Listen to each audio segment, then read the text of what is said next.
Hello नमस्कार दोस्तों। स्वागत है हमारे इस यूट्यूब चैनल इंडियन एग्जाम में। दोस्तों, आज हमने रीजनिंग के 10 अति महत्वपूर्ण क्वेश्चनों को लिए हैं, जो इस टाइप के क्वेश्चन आपको किसी भी कम्पिटिटिव एग्ज़ाम में देखने को मिल सकते हैं। तो दोस्तों, आप लोग वीडियो को अंत तक देखिए और अपने दोस्तों को भी शेयर कर दीजिए, ताकि इससे आप लोगों को लाभ हो सके। और दोस्तों, ये प्रैक्टिस सेट नंबर 39 है। अगर आप लोग 38 नहीं देखे हैं तो हम इसका प्लेलिस्ट बना दिए हैं, आप लोग प्लेलिस्ट में जाकर देख सकते हैं। तो दोस्तों, आइए क्लास को शुरू करते हैं और देखते हैं हम लोग पहला प्रश्न।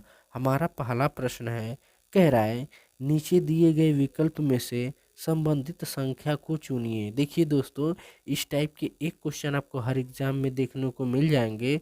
तो दोस्तों, आप लोग हमारे साथ इन 10 क्वेश्चनों को हल कीजिए और हमें कमेंट बॉक्स में लिख कर बताइए कि आप लोगों ने 10 में से कितने का सही उत्तर दिया है। दोस्तों ध्यान दीजिए, देखिए दिया है ये 14। अगर 14 का संबंध 57 से है, हमें इसको निकालना है। उसी तरह 52 का संबंध यहाँ पर भी निकालना है। तो दोस्तों ध्यान दीजिए, अगर दोस्तों 14 में हम 4 का गुणा कर दें तो 14 चौको 56 और 56 में एक जोड़ देंगे तो कितना मिल जाएगा? 57 मिलेगा। कितना मिलेगा दोस्तों? 57 मिला। उसी तरह दोस्तों 52 में 4 का गुणा करेंगे। देखिए दोस्तों, जब 52 में 4 का गुणा करेंगे तो 4 दूना के 8 और 5 चौक को 20 और एक इसमें जोड़ देंगे तो हमें कितना मिलेगा दोस्तों? 209 मिलेगा। कितना मिला? 209। यानी प्रश्नवाचक चिन्ह के स्थान पे क्या होगा? 209। अब 209 किस ऑप्शन में है? ऑप्शन नंबर इसका 20 दम करेक्ट आंसर हो जाएगा। आई होप कि ये भी प्रश्न आप लोगों को काफ़ी अच्छे समझ में आ गए होंगे। तो चलिए दोस्तों, देख लेते हैं हम लोग अगला प्रश्न। हमारा अगला प्रश्न है, प्रश्न नंबर 2 है। कह रहा है नीचे दिए गए श्रेणी श्रृंखला में प्रश्नवाचक चिन्ह के स्थान पर कौन सी संख्या आएगी? देखिए दोस्तों, ये श्रेणी श्रृंखला से क्वेश्चन है और इस टाइप के एक क्वेश्चन आपको हर एग्जाम में देखने को मिल जाते हैं। देखिए, जब भी आपको ऐसा क्वेश्चन मिले तो सबसे पहले नंबर सीरीज को देखिए कि नंबर सीरीज कैसे चल रही है। देखिए दिया है 19 से 19 से 40, 40 से 103, यानी इसमें गुणा किया जा रहा है और इसमें जोड़ा जा रहा है। तो ध्यान दीजिए दोस्तों, अगर 19 में हम 21 ऐड कर दें, ध्यान दीजिए दोस्तों, 19 में अगर हम 21 ऐड कर दें तो कितना मिल जाएगा? 40। और दोस्तों 40 में यहाँ पे ध्यान दीजिए, अगर 40 में हम 63 ऐड कर दें तो हमें कितना मिलेगा? 103। और दोस्तों 103 में अगर 189 ऐड कर दें, 103 में 189 ऐड कर दें तो कितना मिलेगा? 292। और 292 में दोस्तों कितना ऐड कर दें? 567। दोस्तों कितना? 567 ऐड कर दें तो हमें 859 मिल जाएगा। अब 859 में हम कितना ऐड करें कि हमें यहाँ पे मिल जाना चाहिए इस क्वेश्चन मार्क की जगह पे? देखिए दोस्तों, तो लॉजिक यहाँ पे आप लोग समझिए। इसके नीचे देखिए, 21 में अगर 3 का गुणा करेंगे तो 21 तिया 63, और 63 में 3 का गुणा करेंगे तो दोस्तों 63 तिया 189, और दोस्तों 189 तिया के कितना हो जाएगा? 567। अब 567 में जब 3 का गुणा करेंगे ना दोस्तों तो हमें कितना मिलेगा दोस्तों? यहाँ पे ध्यान दीजिए, कितना मिलेगा? 1701 मिलेगा। कितना मिलेगा दोस्तों? 1701। अब यही 1701 859 में जोड़ेंगे। जब 859 में जोड़ेंगे ना तो 2500 कितना मिलेगा दोस्तों? 2560 मिलेगा। कितना मिला? 2560 मिला। अब हमारा 2560 किस ऑप्शन में है? ऑप्शन नंबर इसका इज द करेक्ट आंसर हो जाएगा। आई होप कि ये भी प्रश्न आप लोगों को काफ़ी अच्छे समझ में आ गए होंगे। तो चलिए दोस्तों, देख लेते हैं हम लोग अगला प्रश्न। हमारा अगला प्रश्न है, प्रश्न नंबर 3 है। कह रहा है नीचे दिए गए विकल्प में से विषम अक्षर ज्ञात कीजिए। देखिए दोस्तों, ये जो दिया गया है 4 ऑप्शन ना, इसमें से हमें विषम अक्षर ज्ञात करना है। तो दोस्तों ध्यान दीजिए, इन तीनों में पहले हम लोग विषम निकाल। देखिए यहाँ पे दिया है बी। अगर इसका हम प्रतिबिंब करें, बी का प्रतिबिंब बनाएंगे तो कुछ इस टाइप का बनेगा, उल्टा बनेगा। उसी तरह दोस्तों के प्रतिबिंब, दर्पण प्रतिबिंब बनाए तो क्या बनेगा? के इस तरह है तो इस तरह बनेगा, के भी इस तरह बनेगा।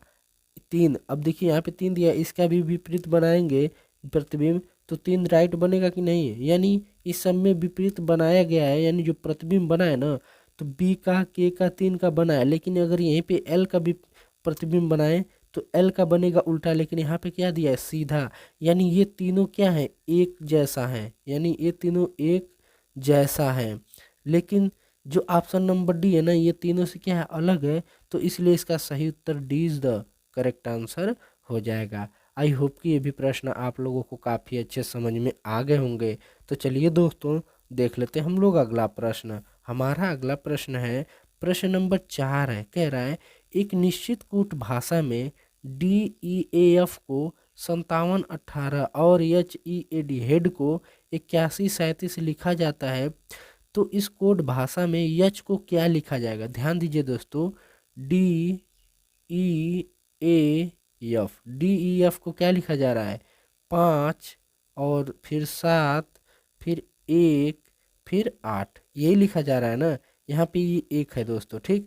उसी तरह HEAD को क्या लिखा जा रहा है, तो H8 और E1, और दोस्तों ध्यान दीजिए A3 और D7। तो हमसे पूछा यच, तो दोस्तों ध्यान दीजिए एच के विपरीत क्या है, तो दोस्तों एच जो यहाँ पे दिया है ना एच के विपरीत क्या है 8 है, यानी एच का क्या लिखा जाएगा, एच बराबर दोस्तों 8 लिखा जाएगा। 8 किस ऑप्शन में है, ऑप्शन नंबर इसका ए इज द करेक्ट आंसर हो जाएगा। आई होप कि ये भी प्रश्न आप लोगों को काफ़ी अच्छे समझ में आ गए होंगे। तो चलिए दोस्तों देख लेते हैं हम लोग अगला प्रश्न। हमारा अगला प्रश्न है प्रश्न नंबर 5 है, कह रहा है उस वेन आरेख का चयन करें जो दिए गए वर्गों के बीच संबंध को सर्वोत्तम रूप से दर्शाता है। जैसे दिया है तैरना, दौड़ना, खेलना। दोस्तों ध्यान दीजिए खेलना कॉमन हो जाएगा, खेलना कॉमन हो जाएगा, खेलना के अंदर ही दौड़ना हो जाएगा और दौड़ इस खेलने के अंदर ही तैरना हो जाएगा, यानी ये हो गया खेल, ये हो गया दौड़ना और ये हो गया तैरना। तो यानी ऐसा वेन आरेख किस ऑप्शन में है, ऑप्शन नंबर इसका ए इज द करेक्ट आंसर हो जाएगा। आई होप कि ये भी प्रश्न आप लोगों को काफ़ी अच्छे समझ में आ गए होंगे। तो चलिए दोस्तों देख लेते हैं हम लोग अगला प्रश्न। हमारा अगला प्रश्न है प्रश्न नंबर 6 है, कह रहा है नीचे दिए गए आकृति में स्टार के विपरीत, देखिए स्टार के विपरीत कौन सा अक्षर होगा। दोस्तों ध्यान दीजिए जब भी पासे का क्वेश्चन मिले आप लोगों को, तो पासे में ऐसे दो अंक अक्षर या अंक कोई भी चीज़ हो ढूंढिए जो दो पासे में मिलता हो। तो दोस्तों क्या करेंगे, यहाँ पे देखिए दिया है @ और यहाँ पे भी दिया है @ इस @ को पकड़िए क्लॉकवाइज लेकर घूम जाइए, उसी तरह इस @ को पकड़िए क्लॉकवाइज लेकर घूम जाइए। तो दोस्तों ध्यान दीजिए क्या है @ तो लिखेंगे @ यहाँ पे @ ये हो गया, फिर ये पाई हो गया, फिर ये हो गया डॉलर, फिर यहीं पे @ यहाँ पे हो गया, फिर यहाँ पे स्टार हो गया, फिर यहाँ पे H हो गया। हमसे पूछा क्या है दोस्तों स्टार के विपरीत, तो दोस्तों स्टार के विपरीत क्या है दोस्तों, यहाँ पे देखिए स्टार के विपरीत क्या है पाई है, क्या है दोस्तों पाई। अब हमारा पाई किस ऑप्शन में है, ऑप्शन नंबर इसका D is the correct answer हो जाएगा। आई होप कि ये भी प्रश्न आप लोगों को काफ़ी अच्छे समझ में आ गए होंगे।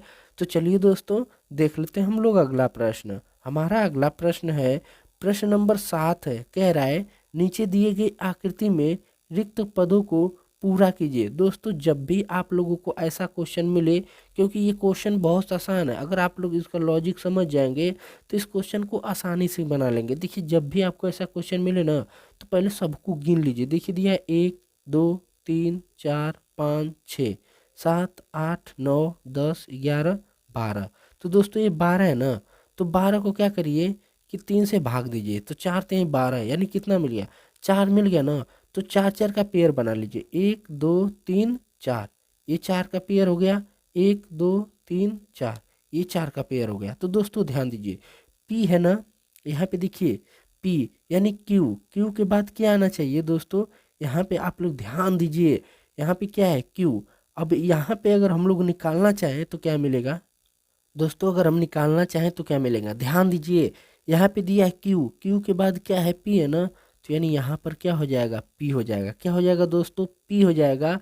और देखिए पी, पी के बाद क्या है क्यू, तो यहाँ पर भी क्या हो जाएगा क्यू हो जाएगा। और दोस्तों यहाँ पे देखिए क्यू है, यहाँ पे क्यू, अब देखिए 2 क्यू मिला ना, तो यहाँ पर क्या हो जाएगा पी और यहाँ पर भी हो जाएगा क्यू और यहाँ पर भी होगा दोस्तों क्यू, तो क्या मिलेगा क्यू मिलेगा पी मिलेगा। फिर फिर पी मिलेगा, फिर क्यू, फिर क्यू, यानी Q P P Q Q, यानी क्यू पी पी क्यू किस ऑप्शन में? तो देखिए Q P P Q Q, option number इसका D is the correct answer हो जाएगा। आई होप कि ये भी प्रश्न आप लोगों को काफ़ी अच्छे समझ में आ गए होंगे। तो चलिए दोस्तों देख लेते हैं हम लोग अगला प्रश्न। हमारा अगला प्रश्न है, प्रश्न नंबर 8 है, कह रहा है नीचे दिए गए विकल्प में से संबंधित शब्द को चुनिए। जैसे दिया है कुर्सी का संबंध अगर फर्नीचर से है तो पर्दा का संबंध किससे होगा? दोस्तों ध्यान दीजिए, कुर्सी का संबंध, कुर्सी किसके अंतर्गत आता है? दोस्तों ध्यान दीजिए, कुर्सी किसके अंतर्गत आता है? तो फर्नीचर के अंतर्गत आता है। किसके अंतर्गत आता है जी? तो फर्नीचर के। और पर्दा दोस्तों, पर्दा जो है ना, ये किसके अंतर्गत आता है? तो दोस्तों जो पर्दा होता है ना, तो ड्रेपरी के अंतर्गत आता है। ड्रेपरी, ड्रेपरी के अंतर्गत जिसे कहते हैं वस्त्र विन्यास, क्या कहते हैं? वस्त्र विन्यास भी कहते हैं। अब वस्त्र विन्यास किस ऑप्शन में है? ऑप्शन नंबर इसका सी इज द करेक्ट आंसर हो जाएगा। आई होप कि ये भी प्रश्न आप लोगों को काफ़ी अच्छे समझ में आ गए होंगे। तो चलिए दोस्तों देख लेते हैं हम लोग अगला प्रश्न। हमारा अगला प्रश्न है, प्रश्न नंबर 8 है, सॉरी 9 है, कह रहा है, ये पे 8 है, इसको आप लोग 9 कर लीजिएगा। कह रहा है नीचे दिए गए विकल्प में से उस आकृति का चयन करें जो प्रश्न आकृति में दिया गया है। देखिए जो ये प्रश्न आकृति दिया गया है ना, ऐसी आकृति इस किस ऑप्शन में मिल रहा है, हमें वही ढूंढना है। तो दोस्तों ध्यान दीजिए, अगर ऑप्शन नंबर 1 उठाएं तो देखिए जो इसमें स्टार, देखिए इसमें स्टार जो बन रहा है आधा ऊपर बना है लेकिन इसमें नीचे बना है, यानी ऑप्शन नंबर ए नहीं होगा। उसी तरह दोस्तों इसमें देखिए स्टार जो बना है ना ऊपर वाला, यहाँ पे दोनों ऊपर भी बना है नीचे भी बना है। तो देखिए यहाँ पे ऐसे बना है और नीचे भी बना है, यानी ऑप्शन नंबर बी भी नहीं होगा। उसी तरह दोस्तों ऑप्शन नंबर सी को ढूंढते हैं। देखिए ऑप्शन नंबर सी में देखिए स्टार तो बना है ऊपर की तरफ, लेकिन जो ये नीचे का ये बना है ये नहीं दिया है, यानी ऑप्शन नंबर सी भी नहीं होगा। लेकिन ऑप्शन नंबर डी में देखिए पूरा हूबहू जो फिगर दिख रहा है ना, ये फिगर यहाँ पे पूरा कॉपी पेस्ट है। तो इसलिए इसका सही उत्तर D is the correct answer हो जाएगा। आई होप कि ये भी प्रश्न आप लोगों को समझ में आ गए होंगे। तो चलिए दोस्तों देख लेते हैं हम लोग अगला प्रश्न। हमारा अगला प्रश्न है, प्रश्न नंबर 10 है, कह रहा है नीचे दिए गए शब्दों को सार्थक क्रम में सजाइए। देखिए दोस्तों ये काफ़ी आसान क्वेश्चन है, आप लोग वीडियो रोकिए और खुद से इस क्वेश्चन को बनाने का कोशिश कीजिए। देखिए हमें इसे सार्थक क्रम में लगाना है। देखिए दिया है प्लास्टर, पेंटिंग, नींव, दीवारें, छत। तो ध्यान दीजिए दोस्तों, सबसे पहले अगर हम लोग घर बनाते हैं तो सबसे पहले क्या करते हैं? नींव खोदते हैं ना, तो क्या होगा? तीसरे नंबर होगा, यानी नींव होगा। नींव के बाद क्या बनाएंगे दोस्तों? दीवार बनाएंगे, तो यानी चौथा हो जाएगा। और जब दीवार बन जाएगा तो क्या बनाएंगे? छत बनाएंगे, यानी पांचवा हो जाएगा। पांचवा जब छत बन जाएगा तो पूरा का पूरा क्या करेंगे? पूरे घर को प्लास्टर करेंगे, यानी एक होगा। फिर उसके बाद पेंटिंग करेंगे। तो देखिए 34 51 2, यानी 34 51 2 किस ऑप्शन में है? ऑप्शन नंबर इसका D is the correct answer हो जाएगा। आई होप कि ये भी प्रश्न आप लोगों को काफ़ी अच्छे समझ में आ गए होंगे। तो दोस्तों मिलेंगे हम आप लोगों से अगली वीडियो में, तब तक के लिए जय हिंद, वंदे मातरम।